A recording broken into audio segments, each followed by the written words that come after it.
San Francisco de Sales cuenta que en su juventud sufrió una terrible tentación de que era condenado al infierno. La herejía de Calvino se le metió en la mente y se quedó ahí, clavándole como un aguijón día y noche. El santo entonces se arrojó a terribles penitencias, maltratando su cuerpo, no durmiendo ni comiendo más. Un día, estando ya extremadamente débil y flaco, en un momento de llanto y de oración, le confesó a Dios lo siguiente: Señor, acepto todas las penas del infierno, pero por favor, permíteme poder seguir amándote aún estando allí. En cierta ocasión, cuando ya estaba a punto de enloquecer, llegó hasta París, a la iglesia de San Esteban, y allí, con las pocas fuerzas que le quedaban, se arrodilló delante de la imagen de la Virgen y le rezó la oración del Acordaos de San Bernardo. En un instante desaparecieron completamente de su mente todas aquellas tentaciones que durante meses lo tenían así, triste y desesperado. La Virgen lo ayudó. Entonces el santo pudo vencer a través de esta prueba el orgullo y se convirtió en una persona extremadamente dulce y mansa, y es por eso que se lo conoce como el santo de la amabilidad.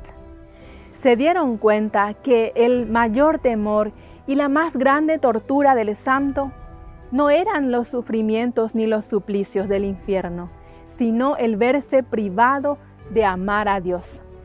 Según los santos y muchos videntes que han tenido las revelaciones del infierno, el peor castigo de los condenados es que se odian tanto a sí mismos por no haber aprovechado su vida para amar a Dios. Y entonces empiezan también a odiar al mismo Dios por no poder estar con Él. Entre todas las revelaciones, la que más me impresiona es aquella de la Virgen de Fátima, cuando le muestra el infierno a los pastorcitos. Aquellos niños de 7 y 9 años fueron considerados por la Virgen aptos para ver tan terribles imágenes. Esos niños tan pequeños, al ver aquellas almas condenadas siendo arrojados al lago de fuego, se quedaron impresionados y empezaron entonces a realizar grandes penitencias para que los pecadores puedan convertirse y no sufrir ese castigo de ir al infierno. En cambio, muchas personas se escandalizan con tan solo escuchar estas palabras, infierno y muerte. Tomás de Kempis nos dice en la imitación de Cristo: es verdad que suenan fuertes y duras estas palabras. Toma tu cruz y sigue a Jesucristo, negándote a ti mismo. Pero será mucho más duro escuchar aquellas palabras postreras de nuestro Señor, cuando diga: apartaos de mí, malditos, al fuego eterno. ¡Qué desgracia para tal alma! Dios nos libre de semejante tragedia. Pensemos y pongámonos en el lugar de aquellos hermanos nuestros que ya están condenados, que han escuchado estas palabras, que han sido llamados malditos y fueron arrojados por la justicia de Dios al fuego eterno. Ya nada podemos hacer por ellos, y sin embargo, ellos darían todo para poder tener lo que nosotros tenemos: tiempo para amar a Dios, este tiempo de misericordia que aún nosotros podemos tener.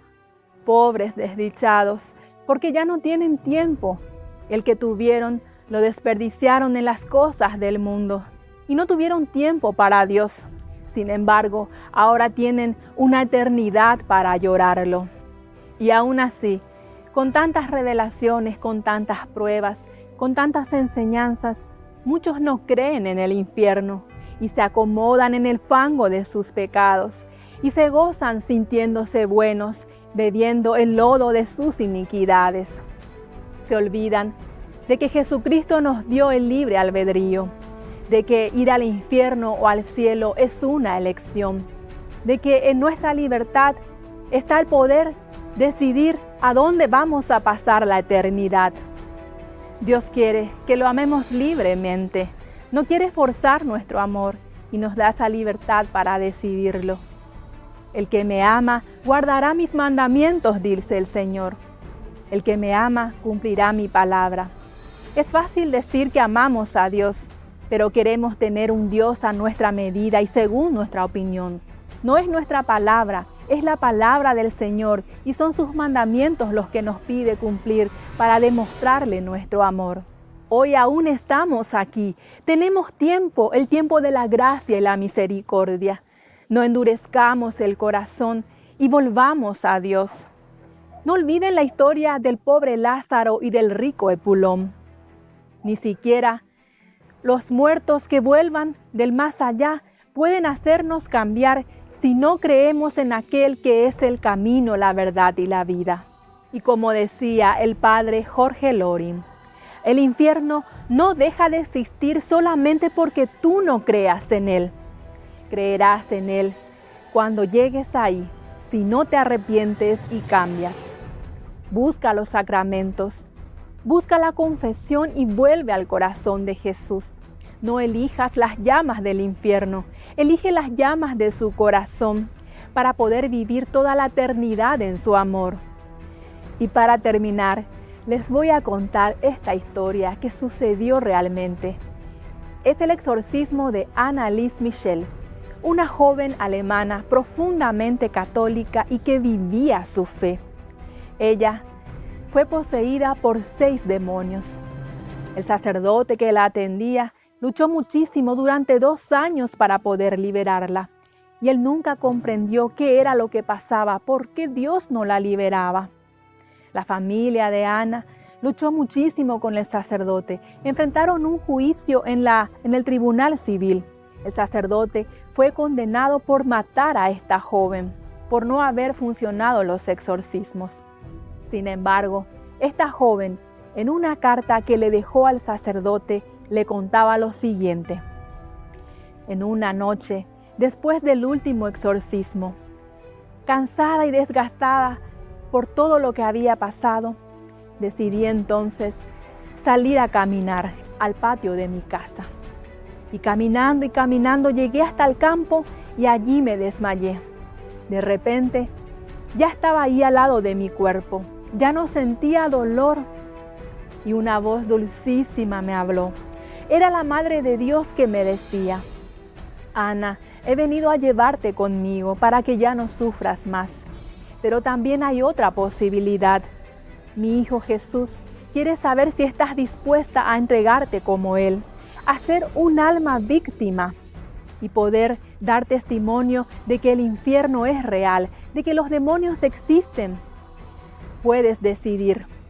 Puedes venir ahora conmigo, irnos al cielo. Pero si quieres que tus hermanos entiendan esta realidad, debes volver a tu cuerpo y sufrir mucho más. Y esto te causará la muerte, porque el exorcismo no funcionará. A través de tu vida y tu testimonio, los jóvenes verán de que el demonio existe, de que el infierno es real. Por eso, quiero saber cuál es tu decisión. Y Ana decidió quedarse y volvió a su cuerpo y comenzó a sentir los más terribles dolores de toda su vida. En esa carta que le dejó al sacerdote, le decía, pidiéndole el favor de que en su lápida pusiera esta frase que encontramos en Filipenses: trabajen por su salvación con temor y temblor, porque ella sabía de la existencia de los demonios. Ella lo vivió en carne propia y también toda su familia. Actualmente, muchos jóvenes van a visitar su tumba y confiesan que después de esta visita reflexionan largamente sobre el sentido de sus vidas. Esta es la voluntad de Dios y lo quiere con todo su corazón, el que todos los hombres se salven y lleguen al conocimiento de la verdad. Pero eso es una decisión. El decidir vivir una vida sin Dios tiene como consecuencia una eternidad sin Dios. Que el Sagrado Corazón de Jesús nos conceda esta enorme gracia, el de poder vivir y morir en el amor de su sagrado corazón.